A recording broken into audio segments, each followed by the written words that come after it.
El pasado día 14, la Sociedad de Garantía Recíproca Iberaval, encargada de financiar y facilitar créditos a empresas, pymes y autónomos, cumplió 40 años desde que se creara en Castilla y León. Desde su fundación ha financiado 200.000 proyectos por un valor de 5.750 millones de euros.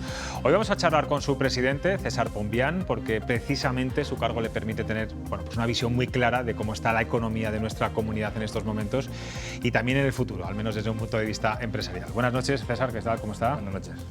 En pocos años hemos pasado por dos crisis, la de 2008-2009, la crisis de la pandemia, la crisis del coronavirus. Yo sé que no son comparables porque las circunstancias han sido muy diferentes, pero yo creo que ya podemos tener perspectiva de esta crisis que no sé si estamos o la estamos dejando.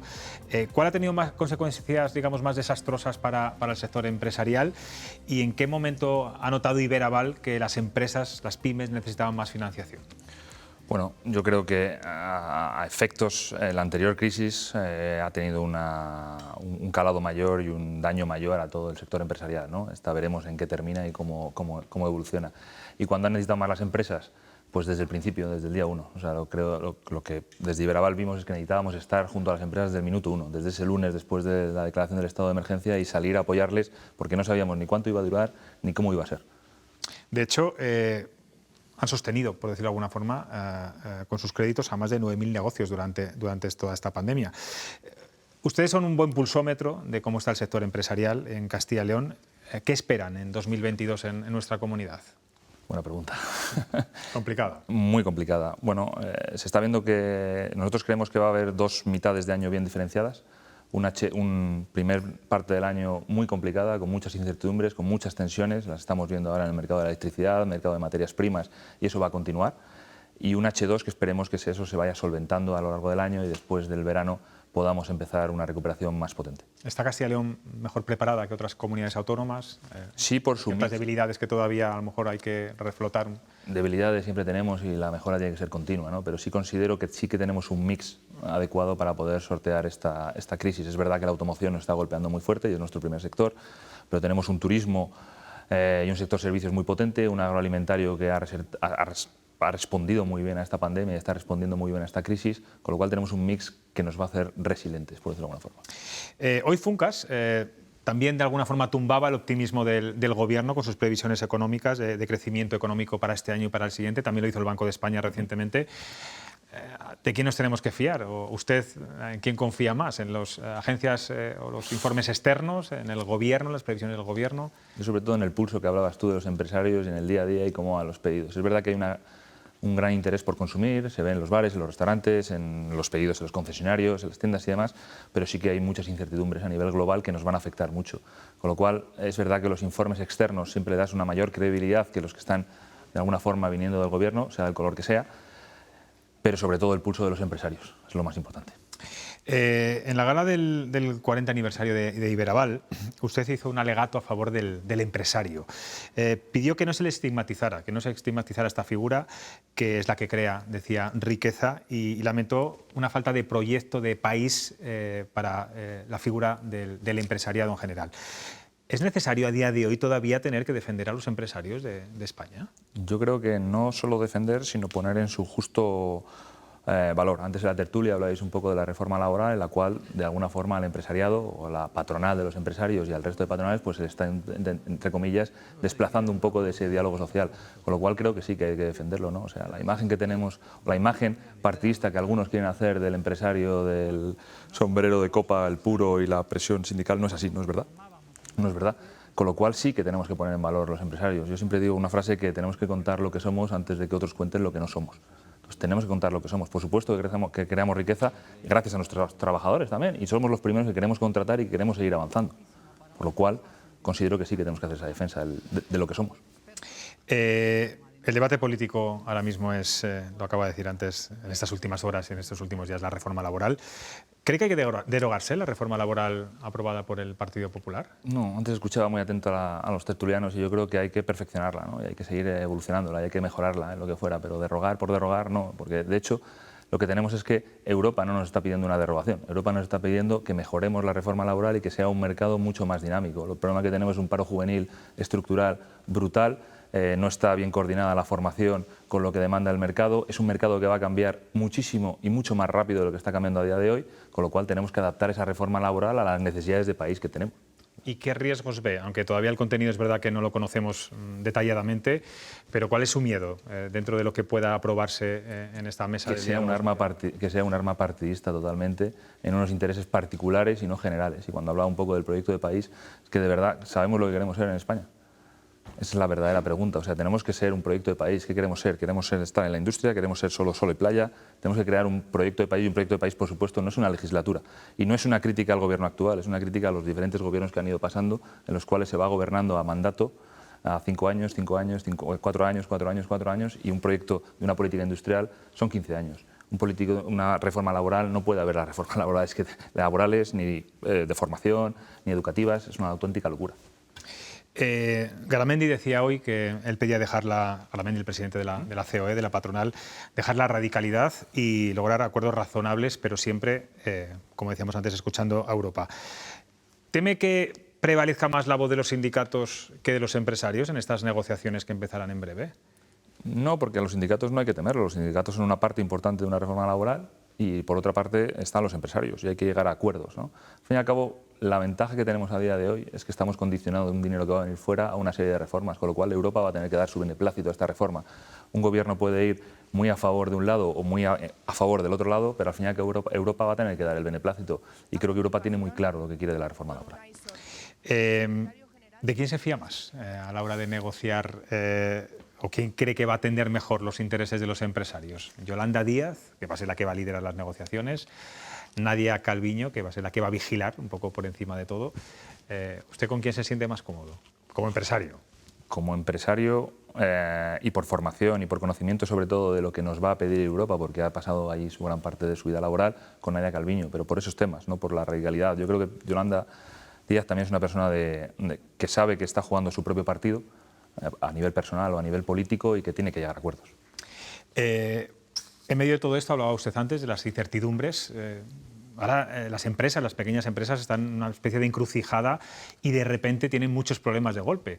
Hablaba antes de la factura de la luz, de la subida de la luz, hablaba del precio de los productos, el IPC está subiendo, problemas de logística, problemas de suministro. De todos estos, digamos, hándicaps que tienen ahora muchas empresas en este país, que muchos son a nivel mundial, ¿cuál es el que más le preocupa? Yo creo que es el momento de la tormenta perfecta, que se unan muchos problemas grandes individuales en este momento concreto. O sea, es muy difícil manejar una industria, ya sea grande, ya sea mediana o ya sea pequeña o un autónomo, con todas estas incertidumbres, con unos costes en incremento y ante una falta de posibilidad de trasladar eso al mercado, porque pierdes competitividad. Con lo cual nos encontramos en una tormenta perfecta. Yo no creo que haya un ingrediente que sea más dañino que el otro. Creo que es la conjunción de todos y que además le añadimos a la inflación ya un posible cambio en la política monetaria. Hay que recordar que el mundo en sí vive dopado económicamente o de liquidez. Pero si eso se empieza a retirar por problemas de inflación, le añadimos otra variable que a día de hoy no tenemos, que es la falta o la restricción del crédito. Respecto al problema de la luz, entiendo que muchas empresas ya lo están notando en sus balances y en su cuenta de resultados. ¿Cree que el desenganche que pide Pedro Sánchez de la Unión Europea para poder controlar desde aquí estos precios es la solución? No, la solución, volvemos de nuevo, es proyecto país, política país. O sea, este problema energético lo venimos arrastrando. Es verdad que coyunturalmente el gas y ciertas materias primas han subido muchísimo, pero no tenemos ¿Por qué Alemania entonces no quiere también desengancharse y quiere seguir en el mercado común cuando hace unos años ya se desenganchó de la nuclear y tuvo estos problemas con unos 3 o 4 años de antecesores a nosotros? Claro. Ustedes en Iberal trabajan muy directamente con los bancos, con el sector financiero. Estamos viendo, señor Pombián, que están cerrando muchas oficinas bancarias, sobre todo en el medio rural. Yo no sé si eso les preocupa y si eso de alguna forma puede también torpedear o puede frenar proyectos empresariales en nuestros pueblos. Una pregunta. El medio rural, y más en una comunidad como la que tenemos en Castilla y León, es un medio que tenemos que tomar decisiones y que tomar proyectos concretos para intentar acercar los servicios o la mayor calidad de servicios. Pero el todos para todos es muy complicado y no olvidemos que las entidades financieras mayoritariamente son privadas y toman las decisiones intentando mejorar sus balances, sus PIG y seguir competitivos en el mercado. Entonces va a ser muy complicado que mantengan oficinas en cada esquina, ¿no? Sé que hay políticas, como la que puede tener algunas entidades financieras grandes, de llevar oficinas rodantes por un lado. Nosotros mañana mismo inauguramos en León una oficina, tenemos otra en Ponferrada también, la misma comunidad. Nosotros queremos expandirnos al medio rural, no sé si sea a través de oficinas, a través de agentes, pero es muy complicado gestionar eso. La llegada de los fondos europeos parece que es la panacea para las empresas. Me mira así un poco como, no sé si no se cree mucho todavía eso. Yo no sé si el hecho de que vayan a tener muchas ayudas, las empresas también de alguna forma frena sus aspiraciones, la Iberaval, ¿no?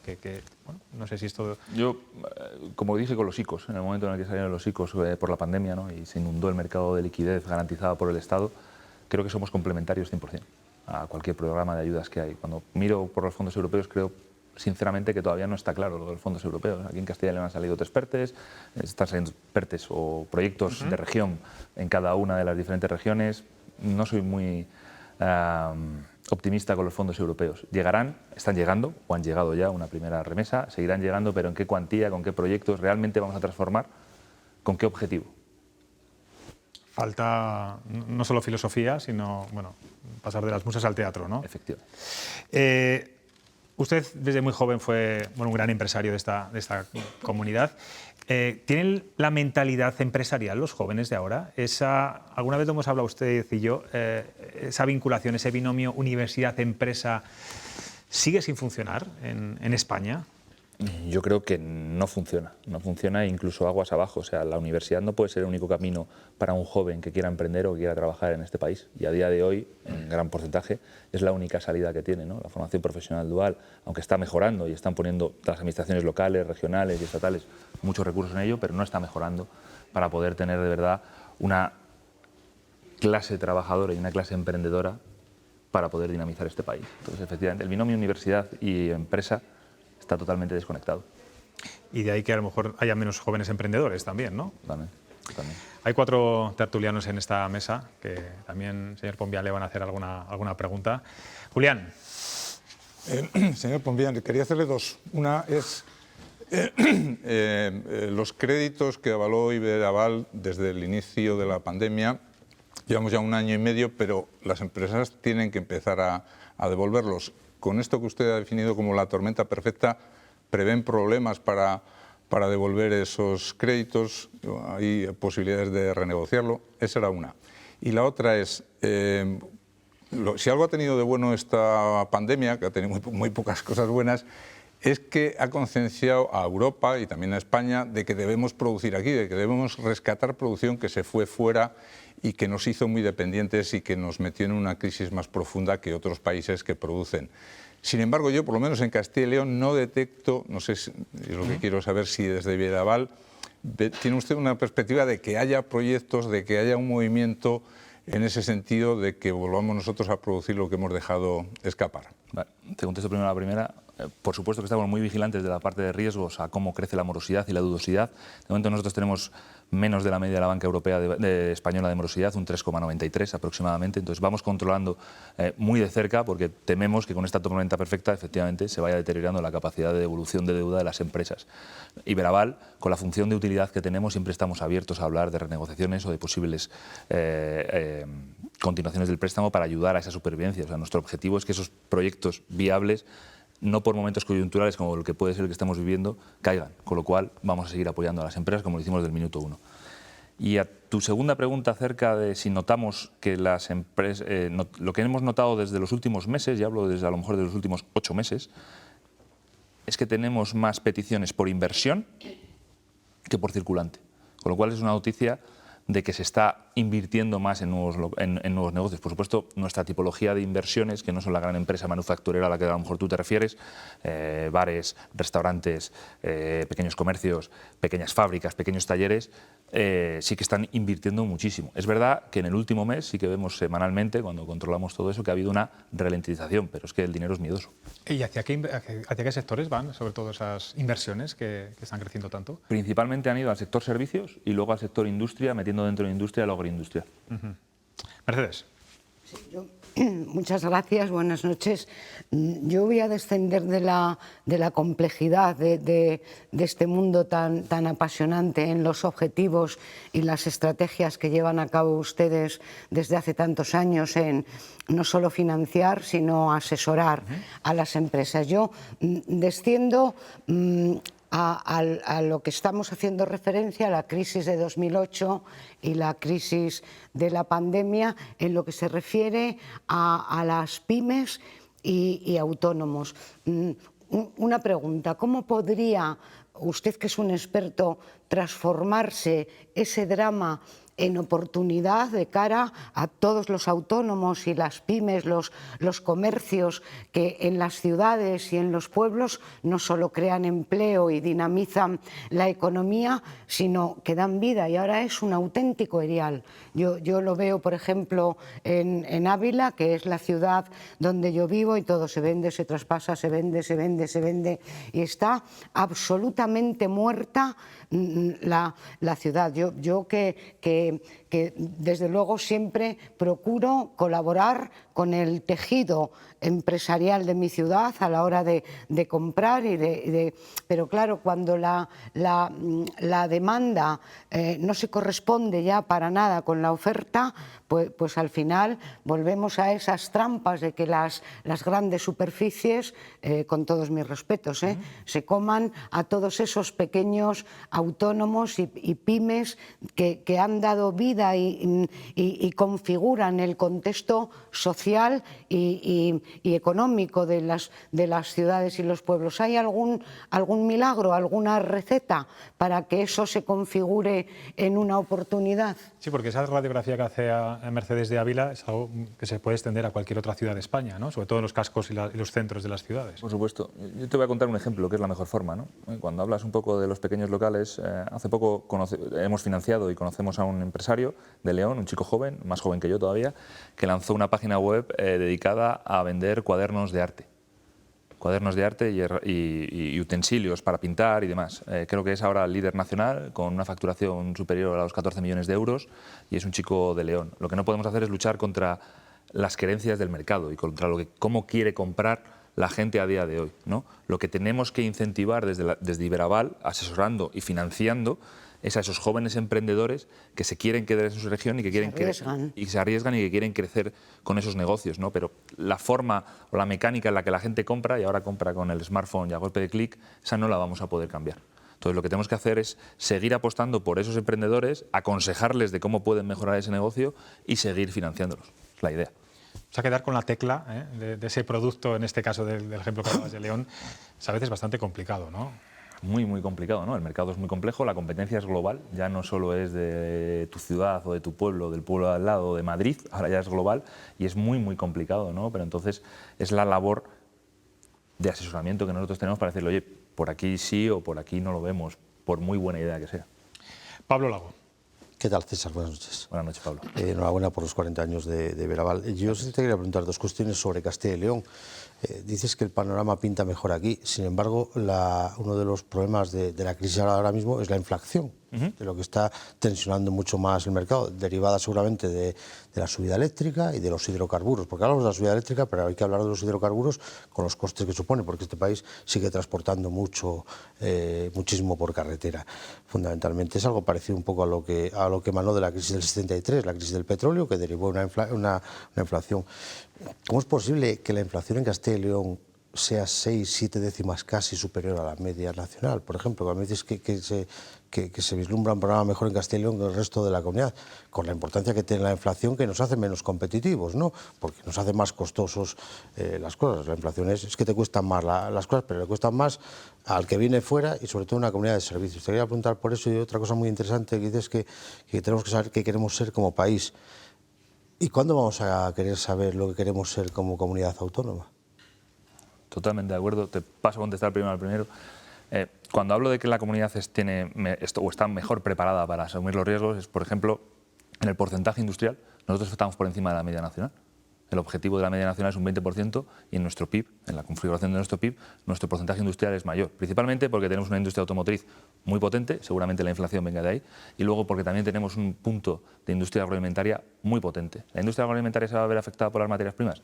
Muchísimo, pero también el sector primario que extrae las materias primas ahora va a tener una oportunidad, ciertamente en ciertos sitios, sobre todo en los cereales. Esa es la primera respuesta, un poco por ver. Y la segunda que me hacías, disculpa si me la puedes repetir. Decías tú del proyecto de saber región. cómo somos de país. ¿Cuándo la Junta va a decir, digo la Junta y el arco parlamentario de Castilla y León, que queremos ser como comunidad autónoma? Es la misma pregunta que hago país, hablo a proyecto de región. De hecho, en el discurso del 40 aniversario fue proyecto de país, proyecto de región, ¿no? O sea, nosotros tenemos que tener muy claro en que en nuestro principal sector, y de nuevo el de la automoción, hemos perdido ya el tren de la electrificación. Veremos cuándo lo cogemos. Ahora estamos con el fabricante que tenemos, la electrificación la va a llevar a su sede central, que es Francia, y a su mayor accionista, con lo cual tenemos que pensar qué vamos a hacer con eso, porque es un contribuyente muy importante al PIB y al empleo. Hablamos de Renault, sí, que se va a llevar uno de los vehículos emblema y estrella que se fabrican en Castilla y León, se lo va a llevar a Francia, que es el Megane. La plataforma eléctrica la va a desarrollar. Por ponerle nombre a los vehículos La plataforma eléctrica la va a desarrollar en Francia, cosa que desde un punto de vista empresarial es lógica cuando tu primer accionista es el gobierno francés, ¿no? Ellos han apostado por el híbrido, el problema es que el gobierno no está apostando por el híbrido, ¿no? Entonces queremos correr antes que andar en el tema de la electrificación, por ejemplo. Pero de ser, que queremos ser como comunidad, ¿qué le diría usted a la clase política, que es la que tiene que decir que queremos ser como comunidad, aunque es verdad que luego tiene que contar con el apoyo de los agentes sociales? Pues porque lo que no podemos seguir caminando así, sin saber dónde queremos ir, ni podemos seguir con las tensiones, ni los agravios, ni las grietas que hay entre Ávila con un 18% de paro frente a un 9% que tiene, por ejemplo, Burgos, Palencia o Valladolid. Eso agrieta una comunidad. Es decir, nos vamos a otras comunidades y el paro puede ser alto o bajo, pero es más o menos uniforme. Pero lo que no puede ser aquí, no puede ser que haya gente pobrísima como Ávila, Zamora, León, que está empobreciéndose, y haya otros territorios que siguen creciendo y siguen siendo más ricos. Es decir, hay que converger, pero entiendo que hacia los ricos, no hacia los pobres. Por eso yo quiero comprar en Ávila, no quiero venir a Valladolid, al Río Shopping ni al otro, con perdón. Quiero que haya allí para comprar zapatos, abrigos, porque coches te compras uno de vez en cuando, cada 8 años. Pero el resto de los artículos de la vida diaria dinamizan y contribuyen a... Por eso emprendedores con magia ahí por parte de Iberaval para que esto se convierta en una oportunidad, si no las ciudades se mueren sin autónomos y sin pymes. Yo tu pregunta, o sea, para saber qué queremos ser de mayores o qué queremos ser de proyecto de región, lo que primero hay que tener es las fortalezas de la región. Espero que la clase política las tenga claras, y me da igual el color, totalmente, ¿no? Pero nosotros tenemos un sector primario que es puntero, al cual tenemos que apostar, y eso no se va a ningún sitio, una industria agroalimentaria que tenemos que cuidar y que tenemos que atraer más aquí, y una industria de automoción. No solo estoy hablando de los fabricantes, de los que has nombrado, aunque hay más en las comunidades, pero también una industria de componentes potentísima y puntera, a la cual tenemos que seguir ayudando, ¿no? Y el sector de hostelería y de turismo, que para mí, y en esta pandemia lo han demostrado, es también puntero. Ana. Primero, enhorabuena por esos 40 años. Gracias. Y una pregunta, me la han quitado un poco entre todos, pero a casi todos los políticos, también me da igual el signo, se le llena la boca con la palabra emprendedores. Y animan a la gente a emprender como forma de fijar población, ¿no? Teniendo en cuenta los mimbres que tiene Castilla y León, y antes lo decía José Luis, yo me voy, por ejemplo, a mi tierra, Zamora, que hay mucha diferencia entre una Zamora, sobre todo ese oeste de la raya, Zamora, León, Salamanca. El joven emprende, o el no tan joven, emprende y luego se da de bruces con la dura realidad. Y es que ni hay tantas ayudas institucionales como parece cuando pregonan esas bondades de hacerse emprendedor. Entonces, está claro que Castilla y León tiene una serie de recursos maravillosos, y los estamos diciendo.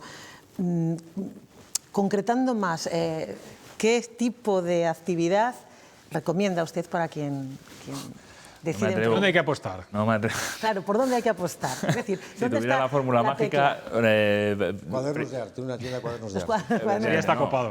En ese caso, pero en Zamora también tenemos muchos socios brillantes. Tenemos uno que se dedica al sector de la construcción, que es líder a nivel mundial en encofrados. Eso es espectacular. Desde Zamora, y hace obras en Estados Unidos, en los puentes, en cualquier sitio. Es increíble, ¿no?